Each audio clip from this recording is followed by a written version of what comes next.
יברכך אדוני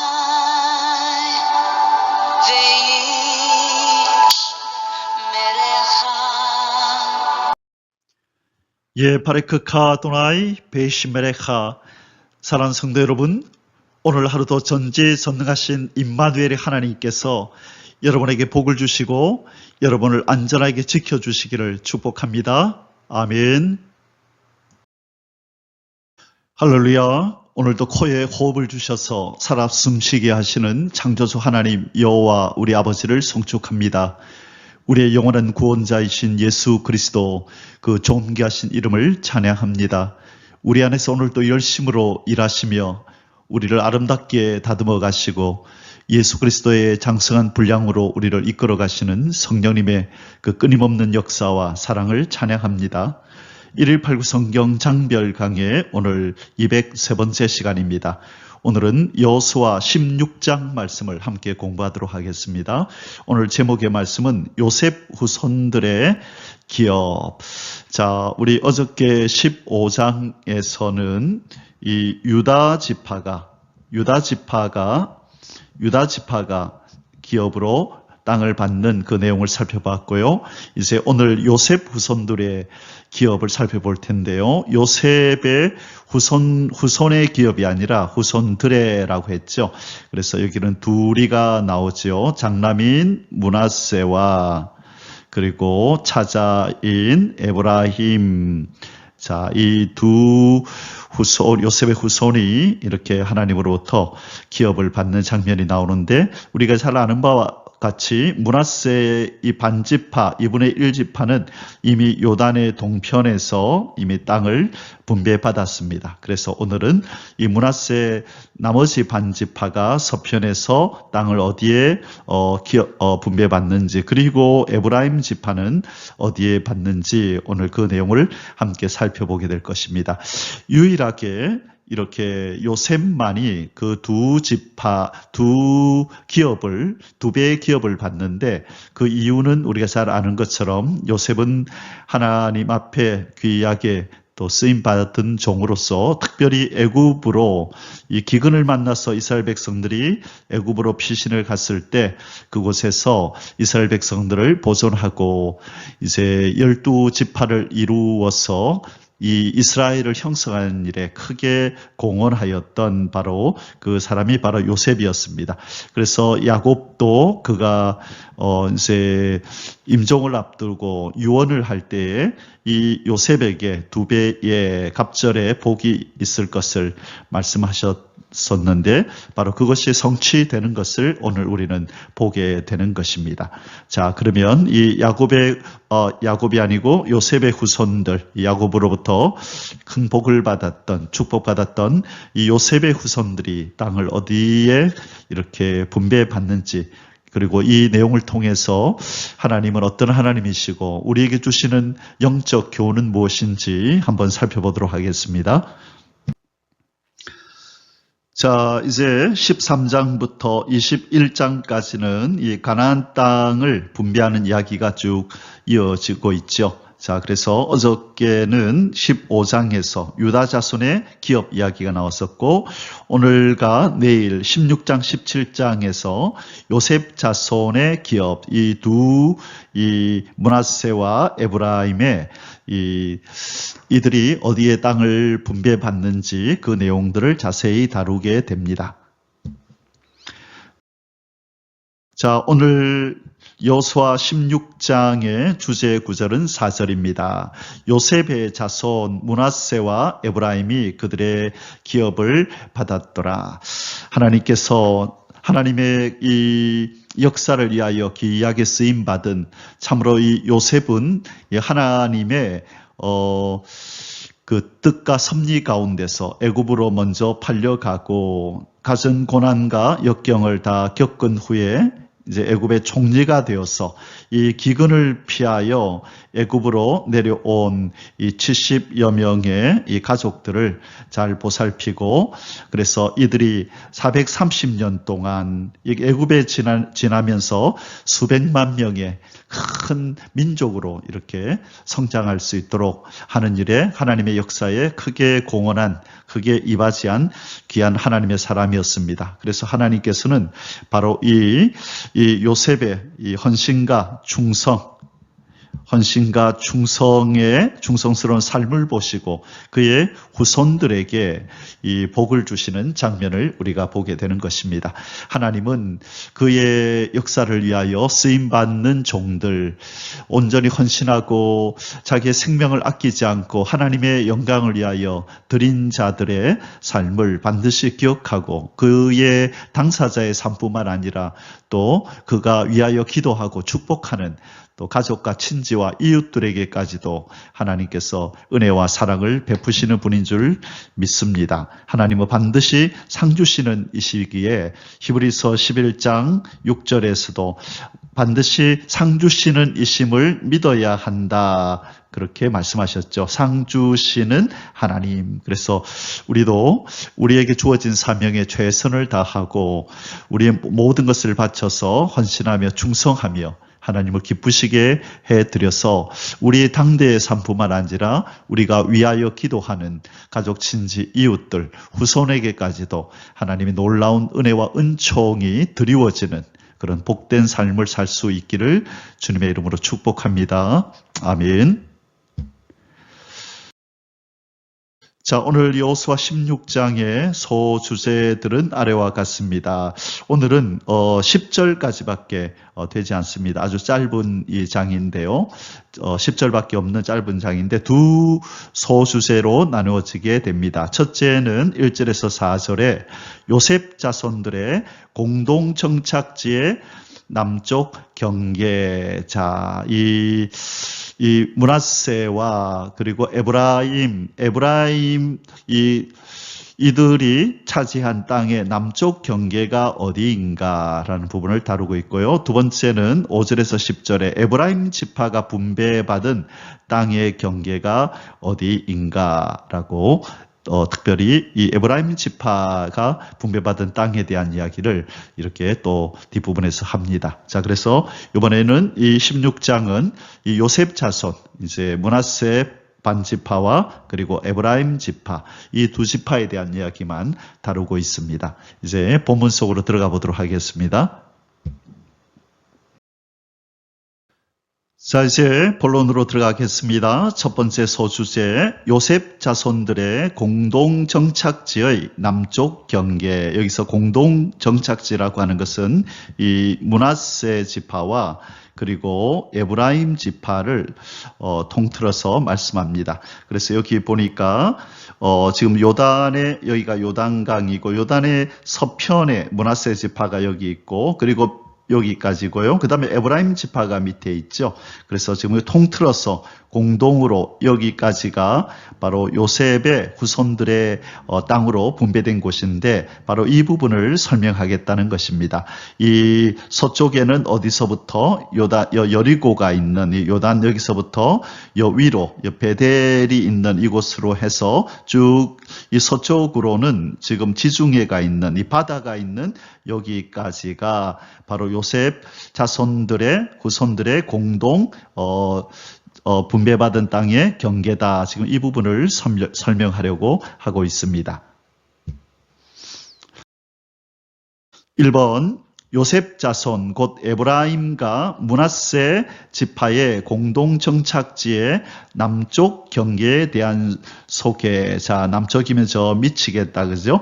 자, 1절에서 3절까지 읽어봅니다. 요셉 자손이 제비 뽑은 것은 여리고 샘 동쪽 곧 여리고 곁 요단으로부터. 자, 지금 여기가 요단강인데요. 요단강에 여리고샘, 여리고는 여기 정도 있었잖아요. 그러니까 여리고샘 동쪽, 곧 여리고 곁, 그러니까 여기서 동쪽이니까 여기를 말하는 거죠.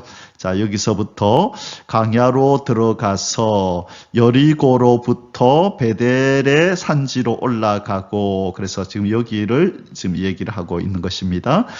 베델에서부터 루스로 나아가 아래쪽 속의 경계를 지나 아다롯에 이르고 서쪽으로 내려가서, 자, 이제 서쪽으로 쭉 내려가서 야블렛 족속의 경계와 아래 벳호론과 게셀까지 이르고 그 끝은 바다라. 이 바다 이 부분을 지금 여기까지가 에브라임인데요. 요 분홍색으로 된 곳. 자, 그래서 지금 이 부분을 지금 얘기하고 있는 것 같습니다. 그래서 꽤나 넓은 지역, 아주 중심 지역을 이들이 차지하고 있죠. 이 요셉이 하나님의 나라에 공헌한 바가 참으로 크지요.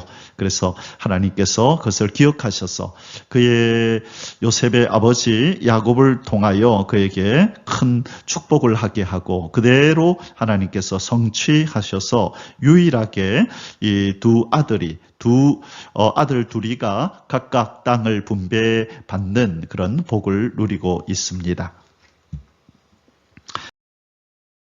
이번 요셉 자손들은 이상의 남쪽 경계를 위로하는 지역에서 기업을 얻음. 요셉의 자손 므낫세와 에브라임이 그들의 기업을 받았더라. 자, 지금 이 야곱이 지금 복을 빌고 있죠. 자, 축복하고 있죠. 지금 이 요셉은 우리가 창세기 49장에서 본 바와 같이 요셉은 그냥 이 전통을 따라서 먼저 태어난 므낫세가 이 아버지의 오른손에 이렇게 위치해서 이 아들이 바로 므낫세네요. 오른쪽에 있는 거 보니까.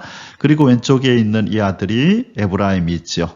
자, 그래서 이 장남이 큰 복을 받는 것이 당연하니까 아버지 오른손으로 있도록 데리고 갔는데 이 야곱은 이 하나님께서 주신 영감에 의해서 손을 어긋맞겨 가지고 오른손을 에브라임의 손에, 왼손을 므낫세의 손에 얹어서 이렇게 축복했던 것 우리는 기억합니다. 자, 그래서 지금 이 하나님께서 어쨌든 지금 이 요셉 하나님의 역사를 위해서 귀하게 쓰임받았던 요셉에게 갚아주시는 은혜를, 상 주시는 은혜를 이 두 아들들에게 이 땅을 분배해 주시는 것으로 지금 갚아주고 있는 것을 우리는 보게 됩니다. 자, 두 번째 소주제입니다. 에브라임 지파가 분배받은 땅의 경계. 자, 이번에는 이제 따로 떼어서 에브라임만 지금 따로 이제 얘기를 합니다. 조금 전까지는 므낫세 여기 반지파와 요 에브라임까지를 통틀어서 경계를 얘기를 했는데 이번에는 이 에브라임 지파만 떼어서 지금 얘기를 하는 이제 설명을 하는 장면이 나옵니다. 5절에서 10절입니다. 1번 에브라임 지파의 기업 경계에 대한 소개 5절에서 9절. 에브라임 자손이 그들의 가족대로 받은 지역은 이러하니라. 그들의 기업의 경계는 동쪽으로 아다롯 앗달에서 윗 벳호론에 이르고 또 서쪽으로 나아가 북쪽 믹무다에 이르고 동쪽으로 돌아 다낫 실로에 이르러 야노아 동쪽을 지나고 야노아에서부터 아다롯과 나아라로 내려가 여리고를 만나서 요단으로 나아가고 또 답부아에서부터 서쪽으로 지나서 가나 시내에 이르나니 그 끝은 바다라. 자, 지금 이 에브라임이 있는 이곳이 자, 에브라임 지파 분배받은 이곳에 이제 여리고가 이제 만나시네요. 여리고가 있고, 그렇죠? 자, 그 다음에 에브라임 자손의 지파가 그들의 가족대로 받은 기업이 이러하였고, 그 외에 므낫세 자손의 기업 중에서 에브라임 자손을 위하여 구분한 모든 성읍과 그 마을들도 있었더라. 아멘. 자, 여러분 제가 여기서 색깔을 진하게 칠하는 것을 깜빡했네요. 아주 중요한 도시가 하나 나옵니다. 이제 이 가나안 땅에 이 서편의 땅을 분배한 이스라엘 백성들에게 있어서 아주 중요한 하나님의 이름을 두시는 장소가 나오죠. 이때까지 우리가 출애굽기나 또 신명기 또 여러 레위기라든지 우리 모세오경을 공부할 때 하나님께서 그런 표현을 쓰셨죠. 내 이름을 두려고 예비한 곳, 내 이름을 두는 곳으로 너희들은 나아가라 그랬죠. 바로 여기에 나오는 6절에 나오는 이 실로, 이 실로라고 하는 곳이 어디냐면 이스라엘 백성들의 이제 회막을 세우는 바로 그 도시가 바로 이 실로입니다. 이 실로에다가 회막을 세워서, 그러니까 광야로 말하면, 광야의 생활로 말하면 성막이죠. 이 성막이 이곳에 세워진다는 거예요. 어디예요? 실로에. 이 실로는 누구 지파에 속한 땅이죠? 에브라임 지파에게 속한 땅. 자, 그래서 이 창세기 49장에서 이 야곱이 바로 이 에브라임의 머리에다가 오른손을 얹고 야곱이 이 오른손을 얹었던 바로 이 에브라임이 이 복을 받는 것입니다. 하나님의 임재가, 하나님의 이름이 있는 그 회막이 바로 이 실로에 세워지는데, 실로는 에브라임 지파에 속한 땅이다. 그래서 하나님의 이 임재가 바로 가장 가까이 있는 그 땅이 바로 에브라임 지파가 속해 있는 이 땅이다. 우리는 이렇게 이해하면 왜 하나님께서 지금 이 야곱을 통하여 이 에브라임에게 오른손으로 그렇게 축복했는지 우리는 어느 정도 알 수가 있어집니다. 이번 에브라임 지파가 게셀 지역의 가나안인들을 쫓아내지 아니하고 자신들의 종으로 삼은 사실의 언급. 자, 우리가 지금 이 이스라엘 지파들이, 12지파들이 땅을 분배받는 이야기를 지금 우리 계속 공부하고 있는데요. 유다 지파도 마찬가지였죠. 그들이 분배받은 땅에 있었던 가나안 족속들을 다 쫓아내어야 했음에도 불구하고 그들은 남겨두었던 것 우리는 기억하는데, 오늘 이제 이 에브라임 지파도 하나님의 말씀에 불순종해서 남겨두는 일이 벌어집니다. 오늘 이제 마지막 절인데요. 10절에 그들이 게셀에 거주하는 가나안 족속을 쫓아내지 아니하였으므로 가나안 족속이 오늘까지 에브라임 가운데 거주하며 노역하는 종이 되니라. 자, 쫓아내지 아니하였대요. 이유가 있겠죠. 우리가 유다지파에서 이 유다지파 사람들이 쫓아내지 않은 사람들이 있었죠. 기억나십니까? 바로 예루살렘의 주민, 예루살렘 주민으로 살고 있었던 여부스 족속을 이 유다 지파가 이들을 쫓아내지 않아서 이 여부스 족속이 이스라엘 진중에 함께 살게 된 거죠. 그런데 오늘 마찬가지로 에브라임 지파가 쫓아내지 않은 족속이 있다고 했는데요. 그들이 누구다고요? 게셀에 거주하는 가나안 족속이라 그렇게 말씀하고 있습니다. 사랑하는 성도 여러분, 지금 이 에브라임 지파에는요, 많은 아주 중요한 그 지명들이 함께 포함이 되어 있거든요. 조금 전에 나왔던 이 실로라고 하는 것, 하나님의 회막이 세워지는 곳, 그리고 여리고, 그 유명한 이 아주 중요한 이제 그 중심지죠. 많은 동서남북에서 많은 사람들이 이렇게 모이는 바로 그 중요한 지점인 이 여리고도 바로 이 에브라임 지파에 속해 있고요. 그 다음에 라마라는 곳과 그 다음에 우리가 잘 아는 에발산과 그리심산 있죠. 바로 이 산도 이 에브라임 지파에 속해 있습니다. 자, 그런데 이렇게 아주 중요한 그 위치를 차지하는 이 에브라임 지파가 이 쫓아내야 할 이 게셀에 거주하는 이 가나안 족속을 쫓아내지 않았어요. 이것은 무엇에 지금 정면으로 이 불순종을 표시하는 거냐면, 하나님께서 신명기 7장 1절에서 5절에서 이 가나안 땅에 거하는 족속들은 반드시 진멸하고 쫓아내라고 말씀하셨습니다. 하셨잖아요. 이 신명기 7장 1절에서 5절을 정면으로 지금 불순종하는 것이 바로 이 게셀을 남겨둔 것이에요. 자, 게셀 거주하는 이 가나안 족속을 남겨준 것이에요. 이것은 나중에 이들에게 이제 그 우상을 숭배하고 이 타락으로 빠지는 아주 큰 그런 이유가 되기도 합니다. 이 남겨둔 이들로 말미암아 이 에브라임 지파는요 우상을 섬기게 돼요. 그리고 아주 타락으로 급하게 달려나가서 하나님 앞에 큰 심판을 받는데 결국 이 에브라임 지파의 바로 이 불순종으로 말미암아 이제 어떤 일이 벌어지냐면 이 호세아서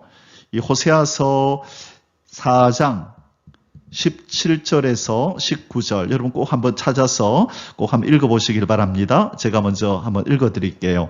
에브라임이 우상과 연합하였으니 버려두라. 그들이 마시기를 다 하고는 이어서 음행하였으며 그들은 부끄러운 일을 좋아하느니라. 바람이 그 날개로 그를 쌌나니 그들이 그 재물로 말미암아 부끄러운 일을 당하리라. 자, 17절에서 뭐라고 그러셨어요? 에브라임이 우상과 연합하였으니 버려두라라고 말씀합니다. 자, 우상과 연합했다라고 말씀해요. 자, 그 다음에 여기 이제 호세아 4장에서 이렇게 말씀하시고 두 번째 어디에서 또 말씀하시냐면요. 호세아 13장 1절에서 3절에 보면 이런 말씀을 하십니다. 에브라임이 말을 하면 사람들이 떨었도다. 그가 이스라엘 중에서 자기를 높이더니 바알로 말미암아 범죄함으로 망하였거늘. 자, 바알로 말미암아 범죄했다. 바알로 범죄했다. 그러니 이들은 바알을 섬기는 바알이라고 하는 우상을 섬겼다는 거예요. 그래서 바알로 말미암아 범죄함으로 망하였거늘. 자, 2절에서 이제도 그들은 더욱 범죄하여 그 은으로 자기를 위하여 우상을 부어 만들 때, 자, 은으로 은우상을 또 만들었대요. 자기를 위하여 우상을 부어 만들 때 자기의 정교함을 따라 우상을 만들었으며 그것은 다 은장색이 만든 것이오늘 그들은 그것에 대하여 말하기를 제사를 드리는 자는 송아지와 입을 맞출 것이라 하도다. 이러므로 그들은 아침 구름과 같으며 쉬 사라지는 이슬 같으며 타작마당에서 광풍에 날리는 쭉정이 같으며 굴뚝에서 나가는 연기 같으리라.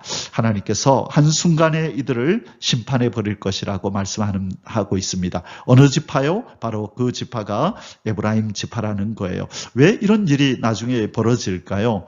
바로 이 사사기는 한 350년에서 360년간 이어지는데 이 긴 세월 동안에 지금 이 이스라엘 지파 사람들이 다 쫓아내지 않고 남겨둔 이들이 어제인가요? 그저께인가요? 제가 이 뚝에 이 금이 가면 처음에는 별 영향을 미치지 못하는 것 같지만 시간이 지날수록 점점 균열이 커져서 결국은 댐이 무너진다 그랬잖아요.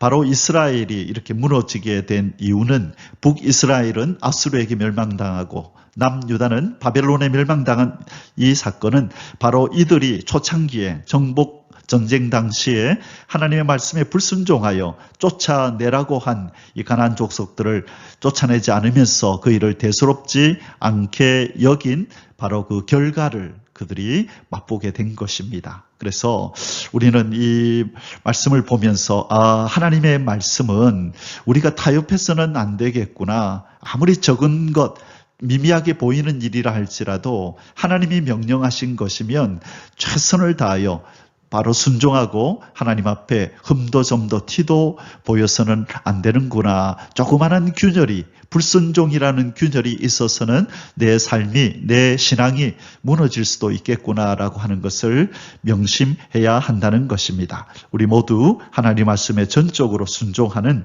그런 저와 여러분이 되시기를 주님의 이름으로 축복합니다. 아멘.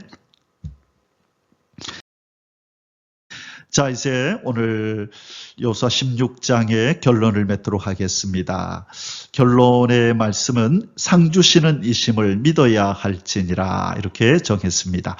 오늘 이 요셉의 두 아들 이 므낫세와 에브라임이 각각의 땅을 이렇게 분배받는, 그래서 요셉으로 볼 때는 다른 지파보다 2배의 복을 받는 바로 그 은혜를 누리게 되는데요. 그것은 바로 요셉이 하나님 앞에 행하였던 그의 헌신과 또 봉사와 하나님의 역사를 위하여 귀하게 쓰임받았던 그 수고에 대한 보상이라고 조금 전에 우리가 말씀을 나눴습니다. 그래서 우리도 상 주시는 이심을 믿고 바라보면서 하나님 맡기신 일에 최선을 다해야 될 줄 믿습니다.